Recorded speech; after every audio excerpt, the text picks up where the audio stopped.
사마리아와 갈릴리 사이로 지나가시면서 일어난 사건이라고 말씀하셨습니다. 그러니까 예루살렘에서 있었던 사건이 아니라 예루살렘에 가시는 중에 사마리아에서 일어난 사건이다 하는 것을 오늘 보시면서 말씀을 보셔야 합니다. 여러분 이스라엘에 대해서 잘 아시겠지만 이스라엘은 남북으로 길게 늘어진 타원 모양으로 남쪽은 사해와 접해 있고 북쪽은 갈릴리 호수와 접해 있지 않습니까? 근데 그 지역 중간이 바로 사마리아라고 하는 곳입니다. 왜 사마리아가 오늘 중요하느냐? 당시 사마리아는 오래전부터 역사적으로 아수르가 북이스라엘을 침공하여 지배했을 때에 아수르의 혼합 정책으로 인해서 혼혈 민족이 되었기에 남유다 사람들은 이 지역 사람들을요, 범죄자, 세리, 장녀로 취급하여 상종도 안 한 민족이라는 거예요. 그래서 이 갈릴리, 이 유대인들은 예루살렘으로 내려갈 때에 일부러 사마리아를 피해 우회해서 가야만 했던 상황입니다. 이토록 유대인들에게 죄인으로 취급받던 사마리아인데 오늘 본문 11절에 보시면 주님은 일부러 예루살렘에 가시는 중에 우회하지 아니하시고 그 사마리아로 가셨다고 말씀하시죠. 왜 그럴까요? 사마리아 사람 한 사람이라도 말씀을 전하면서 그 영혼을 구원하시고자 하는 것이 주님의 사랑이었다는 것이죠. 바로 그게 오늘 본문에서 저자가 강조하고자 하는 부분이라는 것입니다. 누가는 이 주님이 예루살렘에 가시는 말씀을 누가복음 11장 말씀부터 쭉 보시면 무려 10장에 걸쳐서 상세하게 기록하고 있습니다. 그저 갈릴리에서 복음을 사역하다가 예루살렘에 가셔서 진행하시면 되지만 그간의 10장을 할애하면서 주님이 한 영혼이라도 구원하고자 하시는 그 모습을 상세히 기록했다는 것은 그건 무엇을 말할까요? 한 영혼이 천하보다 귀하다는 것을 보여주시기 위한 말씀입니다. 근데 오늘 사마리아에 가보니까 그것도 정상인이 아닌 멸시, 천대받은 나병 환자 10사람이 주님께 간청했다는 것이에요. 예수 선생님이여 우리를 불쌍히 여겨 주십시오. 오늘 13절 말씀해 보시면 예수 선생님이여 우리를 불쌍히 여겨 주세요. 사마리아에 있는 나병 환자 10사람의 울부짖음 그 음성을 주님은 외면하지 않으시고 그들의 간청을 들어주셨다는 것입니다. 오늘 이 말씀을 보시면 이 나병 환자의 10사람의 울부짖음은 어찌 보면 우리들의 울부짖음일 수도 있습니다. 예수 선생님이여 우리를 불쌍히 여겨주세요. 고난과 시련과 역경과 고통 속에 빠져있는 우리들 주여 우리를 불쌍히 여겨주세요. 그 간구함을 주님은 외면하지 않으시고 오늘 또 우리의 간청함을 들어주시는 줄 믿습니다. 근데 여기에 보면 예수 선생님이요 라고 주님의 이름을 불렀어요. 아마 주님의 이름은 이미 사마리아까지 전해졌다는 것을 알 수 있지요. 요한복음 4장에 보면 사마리아의 우물가의 여인의 사건을 보면 사마리아에서 주님이 말씀을 전했던 사건들은 여러 군데 나옵니다. 그래서인지 예수님 하는 이름을 알았어요. 예수님은 병든 자를 고치시고 나병 환자를 고치시고 연약한 자를 강건케 하셨던 그 예수님이 사마리아에 오셨다는 말씀을 듣고 이 나병 환자 10사람이 작당을 한 거야. 우리가 가자. 예수님께 가서 우리의 병을 고쳐달라고 우리가 애원하자.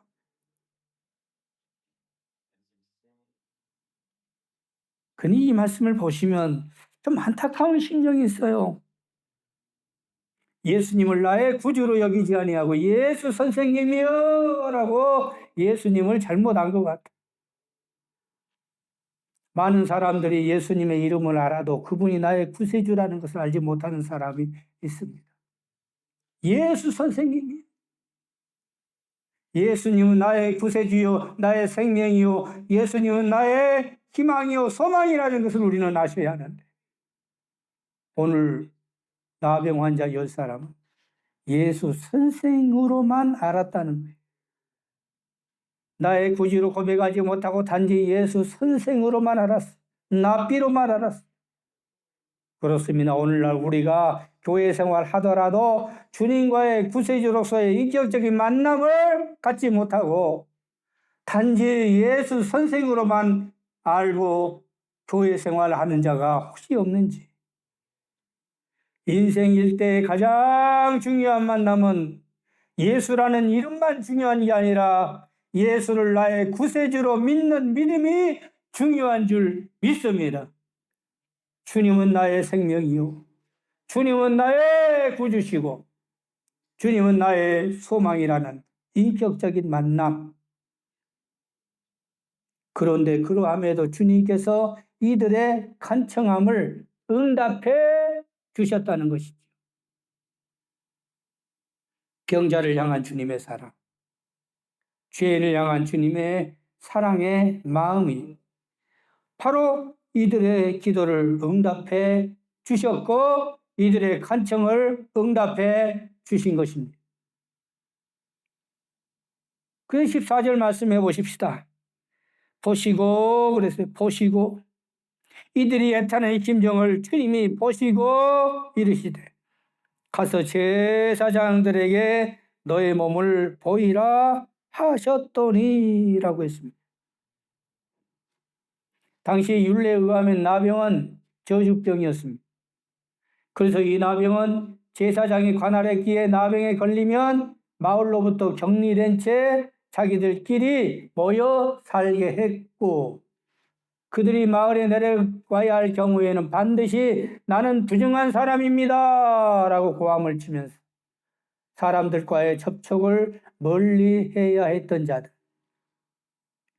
그리고 나병이 나왔더라도 레위기 14장에 보면 제사장에게 데리고 가서 진영 밖에서 진찰을 하게 했습니다.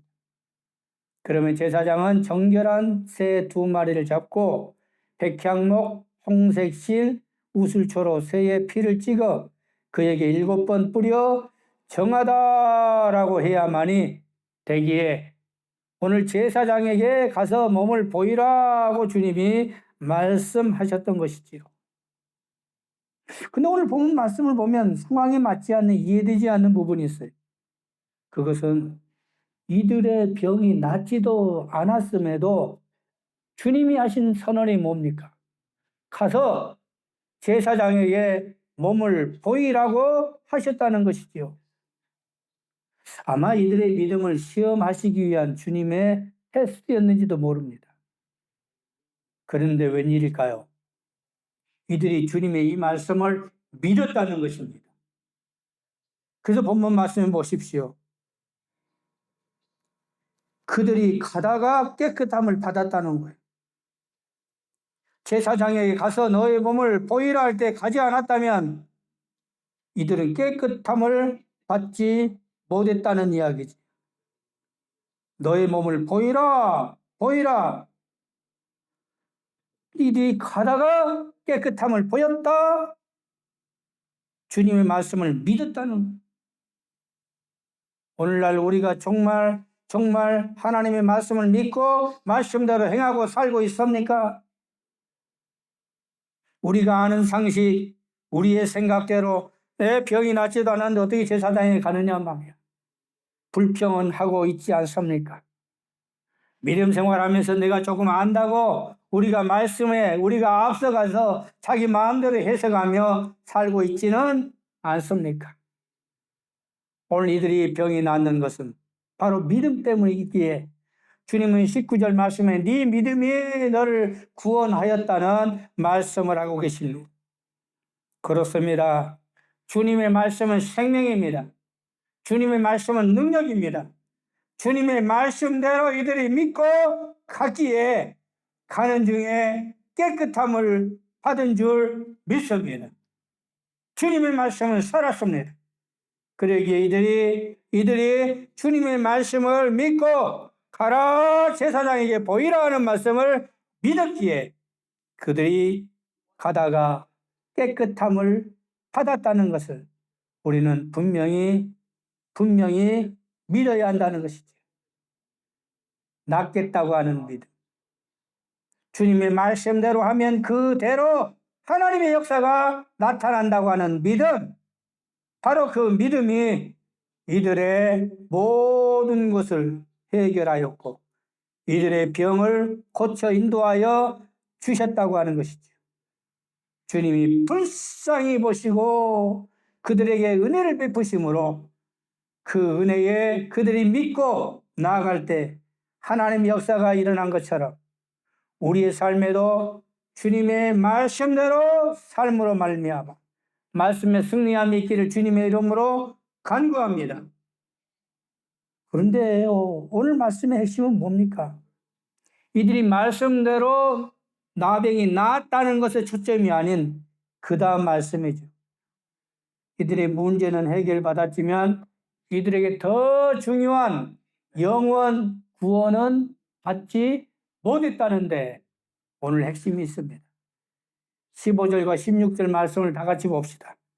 그 중에 한 사람이 자기가 나은 것을 보고 큰 소리로 하나님께 영광을 돌리며 돌아와 예수의 발 아래에 엎드려 감사하니 그는 사마리아 사람이다. 분명한 병은 10사람 모두 나았지요. 그런데 이 중에 주님께 찾아온 자는 단 한 사람. 우리가 믿음 생활을 감당하는 것은 많지만 아마 감사의 믿음은 그 중에 10분의 1밖에 안 된다는 확률을 보여주고 있죠. 교회 생활하지만 많은 사람들이 신앙 생활을 보면 감사의 신앙까지 가기에는 그 확률이 10분의 1밖에 되지 않는. 아마 감사의 신앙은 그러므로 최고의 성숙한 믿음의 신앙인 것 같습니다. 그런데 더 중요한 말씀이 뭡니까? 오늘 저자가 강조하는 게 뭡니까? 그는 사마리아 사람이라고 하는 것을 강조하고 있어요. 이방인 사마리아. 멸시천대받는 사마리아인. 바로 그 사람만이 예수의 발 아래 엎드려 감사했다고 하는 것을 강조하고 있습니다. 그렇습니다. 주님께 은혜를 받았음에도 감사치 않은 우리들의 현실을 지적하고 있는 말씀이기도 하죠. 지금까지 살아온 나날 얼마나 우리가 하나님께 많은 은혜를 받았습니까? 우리의 삶에, 우리의 직장에, 우리의 사업에, 우리의 건강에, 우리의 가정 구성원들에게 하나하나를 생각하면 정말 많은 하나님의 은혜를 우리가 받았지만 얼마나 감사하고 살고 있는지 우리가 한번 깊이 생각해 보아야 할 줄 믿습니다. 그 다음 오늘 본문 말씀에서 우리에게 저자가 주고자 하는 교훈은 무엇일까요? 그것은 첫 번째, 우리가 복을 받으려면 간청과 감사는 항상 똑같아야 한다는 것입니다. 본문 13절 말씀 보십시오. 우리를 불쌍히 여겨달라고 할 때 저들이 강조하고자 하는 것이 뭡니까? 13절 말씀 보세요. 소리를 높여 이르되 예수 선생님이여 우리를 불쌍히 여기소서 했다고 그랬습니다. 사람이 어려움에 처할 때는 소리를 높여 주님께 외쳐야 합니다. 나의 형편과 처지가 어려울 때 우리가 응답받을 수 있는 것은 소리를 높여 하나님께 간청해야 한다는 것이죠. 기도할 때는 하나님 아버지 나를 불쌍히 여겨달라. 간청할 때는 소리를 높여 호소해야 한다는 것을 말씀하고 있지. 그런데 어려운 처지에서는 소리를 높여 하나님 나를 불쌍히 여겨달라고 간청할 수는 있지만 15절 말씀 보십시오. 감사에는 얼마나 소리를 내고 있는지. 그 중에 한 사람은 이렇게 말합니다. 15절 큰 소리로 하나님께 영광을 돌리며 돌아와 예수의 발 앞에 엎드려 감사했다고 했습니다. 같은 볼륨이죠. 간청할 때도 소리를 내었지만 그가 감사할 때도 그 은혜의 고마움을 소리를 높여 감사했다는 같은 볼륨. 간청할 때만큼 감사도 소리를 높이는 진정한 믿음입니다. 얼마나 귀한 믿음인지. 우리는 간청할 때는 소리를 높일 수 있지만 응답을 받았을 때 그 은혜에 감사할 때는 소리를 높이지 않는다는 오늘날 우리의 현실에 비춰보면 우리가 어떤 믿음 생활을 해야 할 것인가? 어떤 간구함을 드려야 할 것인가? 어떤 감사를 드려야 할 것인가? 우리 말씀 보면서 우리 자신을 돌아보는 호소와 감사의 동일한 믿음의 소유자들이 되시기를 주님의 이름으로 기도합니다. 그래서 주님은 아홉은 어디 있느냐라고 물으셨어요. 주님이 이 아홉에 대한 애타는 심정으로 묻습니다. 17절 말씀 봅시다. 예수께서 대답하여 이르시되 열 사람이 다 깨끗함을 받지 아니하였느냐? 그 아홉은 어디 있느냐? 아마 이 아홉 사람의 심령이 궁금하셨을 것입니다. 왜?